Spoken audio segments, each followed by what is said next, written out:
Bonjour à tous. Je suis le docteur Catherine Solano, médecin urologue. Vous êtes-vous déjà demandé, en toute honnêteté, si la façon dont vous vous procurez du plaisir aujourd'hui est encore adaptée à ce que votre corps ressent réellement, particulièrement après avoir franchi le cap des 60 ans? Si c'est le cas, je vous rassure, vous n'êtes pas seul. C'est l'une des questions les plus fréquentes et souvent les plus intimes que j'entends en consultation ici à Paris. Les hommes s'interrogent, non seulement pour savoir s'il est correct ou normal de continuer à se masturber, mais surtout comment le faire. Comment le faire d'une manière qui soit sûre, respectueuse de leur corps et qui soutienne leur santé au lieu de l'épuiser.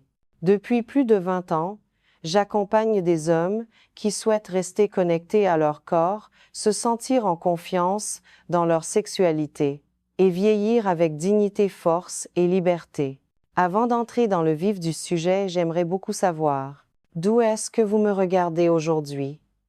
Que vous soyez à Lille, Marseille, Bordeaux ou ailleurs, dites-le moi dans les commentaires. Et si vous appréciez ce genre de discussion franche et bienveillante sur la santé, pensez à aimer cette vidéo et à vous abonner. Cela aide vraiment à diffuser des informations fiables à d'autres hommes qui en ont besoin. Aujourd'hui, nous allons aborder un sujet rarement discuté en public, mais incroyablement important: comment pratiquer l'autostimulation de manière saine et sécuritaire après 60 ans. Et les 3 grandes erreurs que vous devez absolument éviter. Mais avant toute chose, permettez-moi de mettre les choses au clair. Mettons fin à un tabou qui persiste et qui fait du tort. La masturbation n'est pas seulement normale, elle est saine. Et vous serez peu être surpris de l'entendre, elle devient même plus importante à mesure que vous avancez en âge. Je rencontre tant d'hommes dans ma pratique, des hommes de 6, 5, 7, 5, voire 4, 25 ans qui commencent à douter. Ils se demandent: mon corps en a-t-il encore vraiment besoin? Est-ce que je ne suis pas en train de me faire du mal?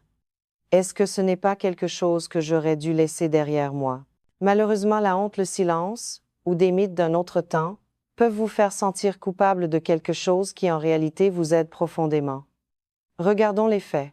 Regardons la vérité biologique, ce qui se passe dans votre corps. Lorsqu'elle est pratiquée avec douceur et conscience, l'autostimulation régulière offre des bénéfices concrets et mesurables. Premièrement, elle soutient la circulation sanguine vers le pénis. Pourquoi est-ce vital? Pensez au tissu érectile, les corps caverneux, un peu comme à une éponge très sophistiquée. Cette éponge a besoin d'être régulièrement irriguée par un sang riche en oxygène pour rester souple, pour rester en bonne santé, pour conserver son élasticité. Sans cette gymnastique vasculaire régulière, les tissus peuvent, avec le temps, devenir plus fibreux, moins réactifs. Une stimulation douce aide à maintenir cette fonction essentielle. Deuxièmement, elle soutient la santé de la prostate. Comment l'éjaculation, qu'elle soit partagée ou solitaire, aide à nettoyer les canaux prostatiques. Elle permet d'évacuer les fluides qui peuvent y stagner. C'est un drainage mécanique naturel. Plusieurs études épidémiologiques suggèrent qu'une fréquence d'éjaculation régulière tout au long de la vie est associée à une meilleure santé prostatique sur le long terme. Troisièmement, elle abaisse les hormones de stress comme le cortisol. Dans notre monde moderne, nous sommes presque constamment en état d'alerte. Le travail, les soucis financiers, les nouvelles. Notre système nerveux sympathique, celui du combat ou fuite, est sursollicité. Le plaisir, et en particulier l'orgasme, déclenche une libération importante d'endorphines et d'ocytocine. Ce sont les antagonistes directs du cortisol. C'est un véritable reset biologique pour votre système nerveux. Vous passez du mode tension au mode repos et digestion, le système parasympathique. Quatrièmement, et c'est une conséquence directe du point précédent, elle améliore la qualité du sommeil. En calmant votre système nerveux central et en réduisant le taux de cortisol, avant le coucher, l'endormissement est souvent facilité et le sommeil est plus profond, plus réparateur. Enfin, sur le plan émotionnel, et ce n'est pas le moins important, l'autostimulation aide les hommes à rester connectés à eux-mêmes. C'est un moyen de réduire l'anxiété, de s'ancrer dans son propre corps et de préserver un sentiment de vitalité. C'est un rappel que votre corps est toujours vivant, toujours capable de ressentir du plaisir. C'est au fond un acte d'autobienveillance. Mais, et c'est le point crucial de notre discussion d'aujourd'hui, votre corps ne répond plus et ne peut plus répondre comme il le faisait à 25 ans. Je veux être très clair là-dessus, ce n'est pas un dysfonctionnement. Ce n'est pas une panne. C'est de la biologie.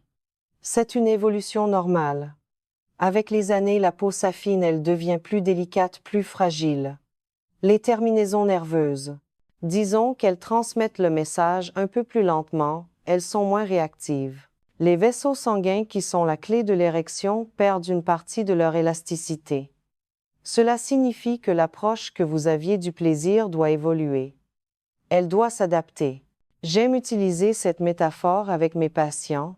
Pensez à votre corps, non pas comme à une machine moderne qu'il faut réparer ou forcer, mais plutôt comme à l'entretien d'une magnifique voiture de collection, une belle Delahaye ou une Bugatti des années 30. Elle demande plus de soins. Elle ne démarre pas au quart de tour par un matin froid. Elle a besoin d'être chauffée doucement. Elle demande une huile spécifique, une conduite attentive, du respect pour sa mécanique. Avec le bon toucher, la bonne présence et la bonne attention, votre corps peut encore vous apporter une relaxation profonde et une satisfaction immense. Mais cela n'est possible que si vous évitez les 3 erreurs dans lesquelles la plupart des hommes tombent souvent par simple habitude. Ce que j'ai constaté au fil des ans, ce n'est généralement pas le corps qui freine les hommes. C'est l'incompréhension de ces changements, c'est la précipitation, ou c'est la honte qui persiste. Alors, analysons cela ensemble. Voici les 3 plus grandes erreurs que font les hommes plus âgés en matière d'autostimulation et surtout ce qu'il faut faire à la place. La 3e erreur la plus fréquente, c'est la précipitation. Soyons honnêtes. Pendant des décennies, depuis l'adolescence, beaucoup d'hommes ont traité le plaisir solitaire comme quelque chose à expédier. Vite fait. Comme si on grattait une démangeaison urgente. C'est une habitude souvent prise très jeune, une époque où le plaisir était peu, être teinté de culpabilité, où il fallait faire vite pour ne pas être surpris. Cette habitude s'est ancrée, mais voici ce qui se passe physiologiquement dans votre corps lorsque vous vous précipitez. Votre système nerveux reste en mode stress, le système sympathique. Votre corps se prépare à une décharge rapide, pas à une expérience de détente.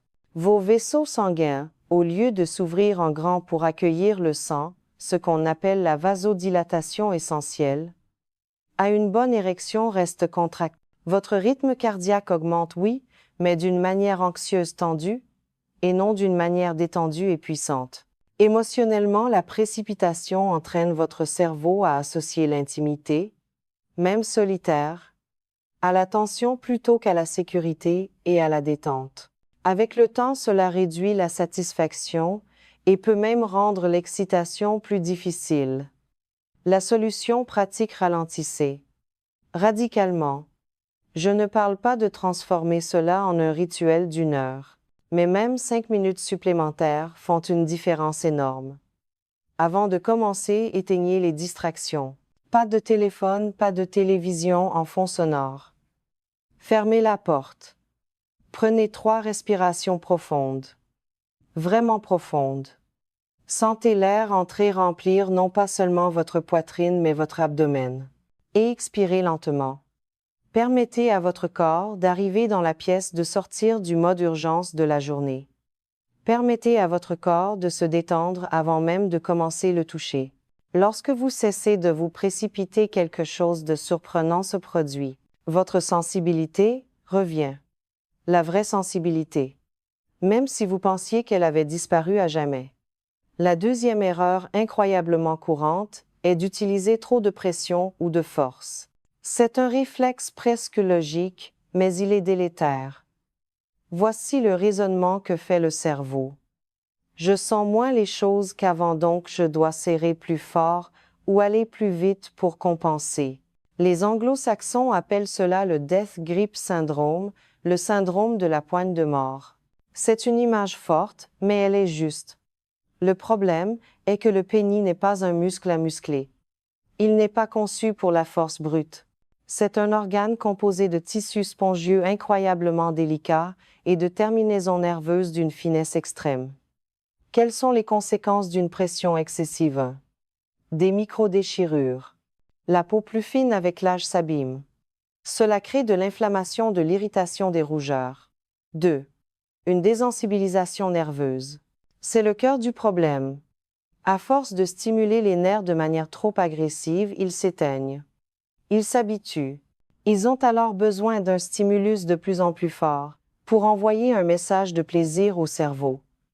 3. Des difficultés avec une partenaire. C'est la conséquence logique.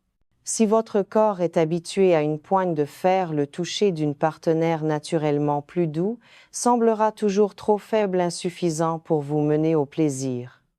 4. De la frustration. C'est un cercle vicieux. Vous avez besoin d'une stimulation de plus en plus forte, tout en vous sentant paradoxalement de moins en moins satisfait. La solution pratique: relâchez votre prise et utilisez un lubrifiant. Je vais être direct, après 60 ans, le lubrifiant n'est pas une option, c'est une nécessité. La peau est plus sèche, la lubrification naturelle diminue. Choisissez un lubrifiant de bonne qualité à base d'eau, sans parfum, sans parabens hypoallergéniques. Vous en trouverez très facilement en pharmacie. Quelques gouttes suffisent à changer radicalement l'expérience. Ensuite, changez votre état d'esprit. Pensez à votre main, non pas comme à un étau qui cherche à extraire le plaisir, mais comme à un instrument de soin. Pensez que vous êtes en train de faire un massage doux à votre système circulatoire. L'objectif n'est pas de forcer le plaisir, mais d'inviter le sang à venir, d'inviter la détente. Avec le temps et un peu de patience, votre corps va se réadapter. Votre sensibilité va augmenter, elle ne diminuera pas lorsque vous lui offrirez enfin un toucher doux, constant et bienveillant. Nous arrivons à la première erreur. C'est la plus subtile, la plus profonde et, à mon sens, la plus importante. C'est d'ignorer votre état émotionnel. Celle-ci surprend la plupart des hommes. Ils pensent que c'est une affaire purement mécanique. Mais votre état émotionnel est tout aussi important, sinon plus que votre technique physique. De quoi je parle? Je parle de la honte. Beaucoup d'hommes de plus de 60 ans, même s'ils sont ouverts d'esprit, portent en eux une honte silencieuse, presque inconsciente, concernant la masturbation. Une honte qui ne dit pas son nom. D'où vient-elle? Peut être de l'éducation. On vous a dit que c'était mal, sale ou un vice lorsque vous étiez jeune. C'était une autre époque avec d'autres croyances. Ces messages reçus à 10 ou 15 ans restent gravés très profondément. Peut-être vous sentez-vous simplement mal à l'aise face au changement de votre corps. Et cet acte vous rappelle ce qui a changé, ce qui est différent, ce qui vous inquiète. Peut-être avez-vous peur de gâcher votre énergie, une vieille croyance sans fondement scientifique. Peu importe la source. Voici la biologie implacable de la honte. La honte non résolue, même si elle est juste une petite voix dans votre tête, active votre réponse au stress. Votre corps, lui, ne fait pas la différence entre un danger réel, un lion qui vous poursuit, et une émotion négative intense, la honte, la culpabilité. Le résultat est physiologique, votre taux de cortisol, l'hormone du stress, augmente.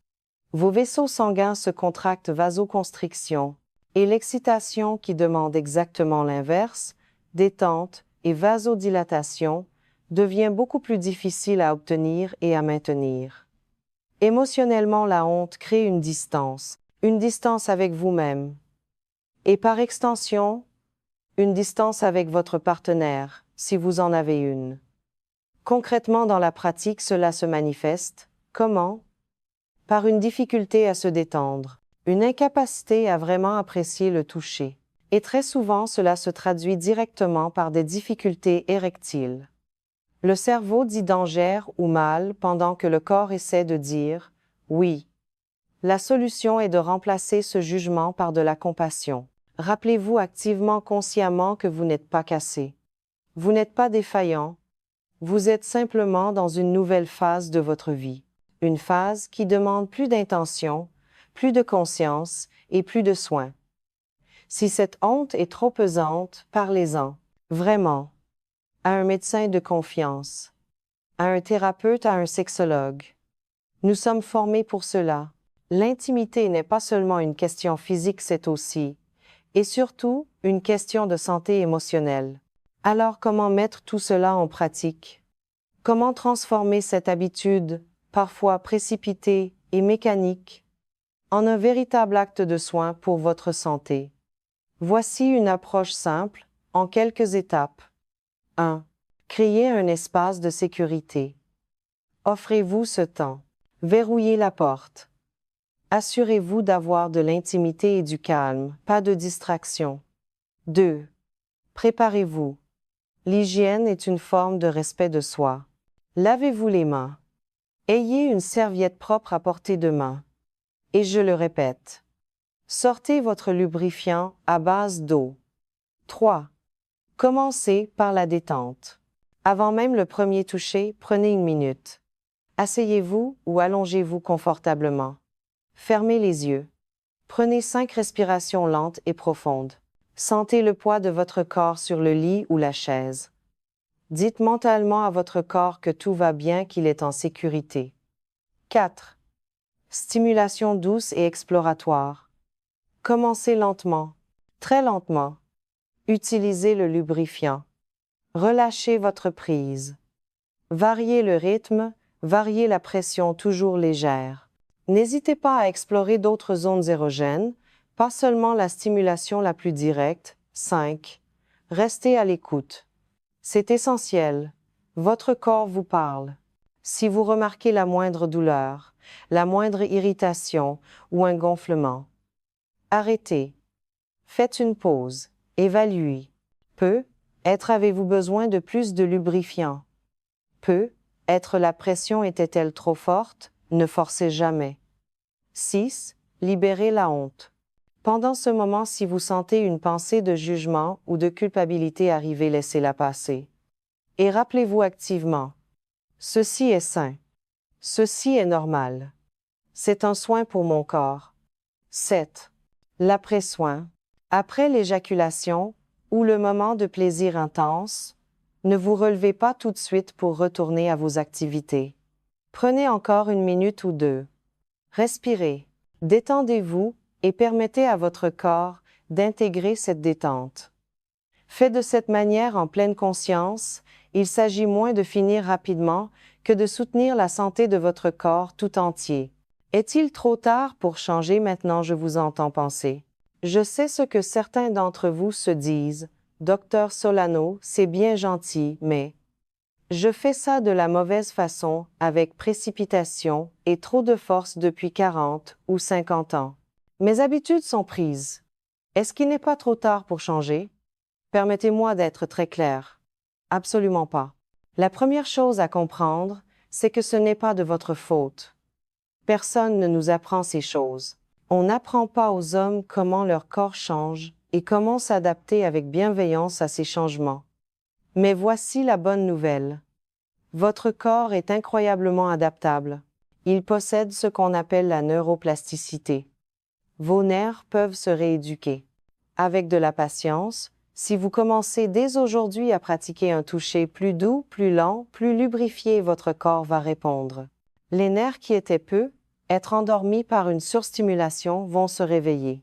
J'ai de nombreux patients dans la soixantaine ou la septantaine qui me disent avoir redécouvert le plaisir d'une manière plus pleine, plus profonde qu'auparavant. Pourquoi? Parce qu'ils ont enfin appris à ralentir, à écouter leur corps et à être pleinement présents à leurs sensations. Vous n'êtes pas périmé, vous n'êtes pas fini. Vous entrez dans une phase de maîtrise. Messieurs, voici ce que j'aimerais que vous reteniez de notre discussion d'aujourd'hui. Votre corps compte toujours, votre plaisir compte toujours. Et votre confiance en vous en tant qu'homme vaut absolument la peine d'être protégée. La masturbation après 60 ans, ce n'est pas s'accrocher désespérément à sa jeunesse. C'est honorer l'homme que vous êtes maintenant. Un homme plus sage, plus expérimenté, et qui peut devenir plus intentionnel dans ses gestes. L'âge n'est pas la fin de la vitalité, c'est à bien des égards le début de la véritable maîtrise de soi. De petits changements faits avec soin peuvent restaurer votre confort, votre liberté et votre dignité. Si cette vidéo vous a été utile, si elle vous a parlé, merci de la liker, l'aimer et peut être de la partager avec un ami, un frère, un autre homme à qui elle pourrait bénéficier. Et dans les commentaires, j'aimerais beaucoup lire vos réflexions. Est-ce que cette approche vous parle? Et surtout, y a-t-il un autre sujet de santé masculine que vous aimeriez que j'aborde la prochaine fois? Pensez à vous abonner pour ne pas manquer nos prochaines discussions. Je suis le docteur Catherine Solano. Prenez soin de vous. Et souvenez-vous, ce n'est pas votre âge qui définit votre vitalité, ce sont vos choix et l'attention que vous vous portez. À très bientôt.